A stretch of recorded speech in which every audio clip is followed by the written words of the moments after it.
A very good morning to everyone. எல்லாரும் எப்படி இருக்கிறீங்க? இந்த புதிய நாளை கடவுள் நம்மளுக்கு கொடுத்ததுக்காக அவருக்கு நன்றி சொல்லுவோம். இன்னைக்கு நம்ம வாசிக்க போற வேத பகுதி சங்கீதம் 116. சங்கீதம் 116.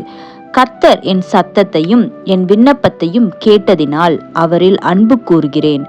அவர் தமது செவியை எனக்கு சாய்த்தபடியால் நான் உயிரோடு இருக்கும் அளவும் அவரை தொழுது கொள்ளுவேன்.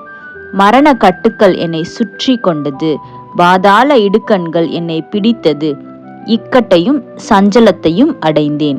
அப்பொழுது நான் கர்த்தருடைய நாமத்தை தொழுது கொண்டு, கர்த்தாவே என் ஆத்துமாவை விடுவியும் என்று கெஞ்சினேன். கர்த்தர் கிருபையும் நீதியும் உள்ளவர், நம்முடைய தேவன் மன உருக்கமானவர். கர்த்தர் கபடற்றவர்களை காக்கிறார்.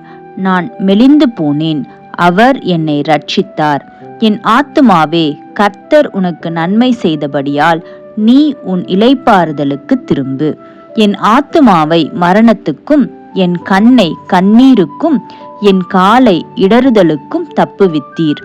நான் கர்த்தருக்கு முன்பாக ஜீவனுள்ளோர் தேசத்திலே நடப்பேன். விசுவாசித்தேன், ஆகையால் பேசுகிறேன். நான் மிகவும் வருத்தப்பட்டேன். எந்த மனுஷனும் பொய்யன் என்று என் மனக்கலக்கத்திலே சொன்னேன். கர்த்தர் எனக்கு செய்த எல்லா உபகாரங்களுக்காகவும் அவருக்கு எண்ணத்தை செலுத்துவேன். ரட்சிப்பின் பாத்திரத்தை எடுத்துக்கொண்டு கர்த்தருடைய நாமத்தை தொழுது கொள்ளுவேன். நான் கர்த்தருக்கு செய்த பொருத்தனைகளை அவருடைய ஜனங்கள் எல்லாருக்கும் முன்பாகவும் செலுத்துவேன். கர்த்தருடைய பரிசுத்தவான்களின் மரணம் அவர் பார்வைக்கு அருமையானது. கர்த்தாவே, நான் உமது அடியேன். நான் உமது அடியாளின் புத்திரனும் உமது ஊழியக்காரனுமாயிருக்கிறேன். என் கட்டுக்களை அவிழ்த்து விட்டீர். நான் உமக்கு ஸ்தோத்திர பலியை செலுத்தி கர்த்தருடைய நாமத்தை தொழுது கொள்ளுவேன்.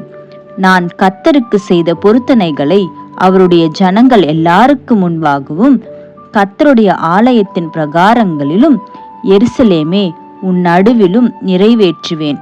அல்லேலூயா, ஆமேன். சங்கீதம் 116.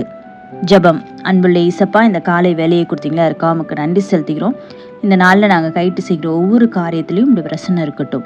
நீங்கள் எங்களுடைய பிரயாணங்களில் வாய்க்க பண்ணுங்கள், எங்களுக்கு பாதுகாவலை தாங்க. இயேசு மூலம் ஜெபம் கேட்கிறேன் பிதாவே, ஆமேன்.